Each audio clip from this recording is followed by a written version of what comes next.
Hello lovely peoples, कैसे हैं आप सब। मैं हूं संदीप और हंटिंग जोन की आज के एपिसोड में आपका स्वागत है। आज हम एमिटीवैली हॉरर के बारे में बात करेंगे। अगर चैनल पे न्यू है तो काइंडली सब्सक्राइब करें। तो चलिए शुरू करते हैं। ये कहानी एमिटीवैली की है, जहां 1974 नवंबर 13 को पूरी डिफॉय फैमिली का कत्ल हुआ था। उसी रात सिर्फ रोनाल्ड डिफॉय जिंदा बचता है, तो जाहिर है सबसे पहला शक उस पर जाता है। पुलिस की पड़ताल के बाद उसने कन्फेस भी किया कि उसने ही अपनी फैमिली को मारा था। 13 नवंबर रात 3:15 पर रोनाल्ड अपने हाथ में राइफल लेके अपने पेरेंट्स के रूम में जाता है और उनको मार देता है। फिर वो अपने दोनों छोटे भाई को भी मारता है और सबसे आखिर में उन्होंने टारगेट किया था अपनी दोनों बहन को। बस कुछ मिनट में ही पूरा रोनाल्ड परिवार ख़त्म हो जाता है। उसका मानना था कि उसने ये सब डेविल के बोलने पर किया था। फिर दिन बीतते हैं और दिसंबर 1975 को जॉर्ज और कैथलीन लुड्ज वो घर खरीद लेते हैं। क्योंकि उस घर की कीमत बहुत कम थी। उस घर में 5 बेडरूम था, एक स्विमिंग पूल और एक बोट रूम था। कैथी के 3 बच्चे थे और उनका एक कुत्ता भी था। हालांकि लुड्ज फैमिली को यह घर की कहानी पता था, लेकिन फिर भी उन्होंने ये घर खरीद लिया था।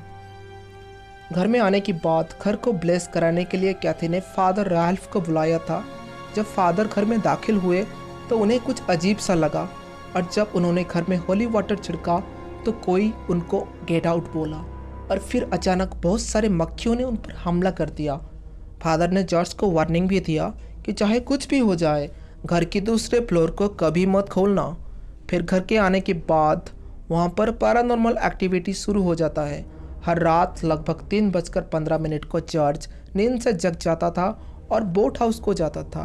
3:15 वही टाइम था जब रोनाल्ड ने अपनी पूरा फैमिली को मारा था। जॉर्ज को हमेशा ठंड लगने लगा था और वो दिन रात फायर के पास बैठा रहता था। कैथी को बार बार सपने में वो मर्डर सीन दिखाई दे रहे थे। उस घर में जॉर्ज और कैथी को एक अजीब रूम भी मिला, जिसकी वॉल पे खून लगा था और वहाँ से कुछ अजीब आवाज़ भी सुनाई दे रही थी। रात को पियानो की म्यूजिक सुनाई दे रहा था, लेकिन चेक करने पर वहाँ कोई भी नहीं था। उनकी छोटी बेटी मिसी लगातार अपने एक इमेजिनरी फ्रेंड्स जोडी से बात कर रही थी। कैथी ने तो एक दिन मिसी के रूम में लाल आंख वाले एक डेमोन को भी देखा था, जो शायद जोडी ही थी। एक रात जब जॉर्ज का नींद टूटा तो उसने अपनी साइड में एक बूढ़ी औरत को देखा जो बहुत भयानक थी, लेकिन वो सडन गायब हो गई।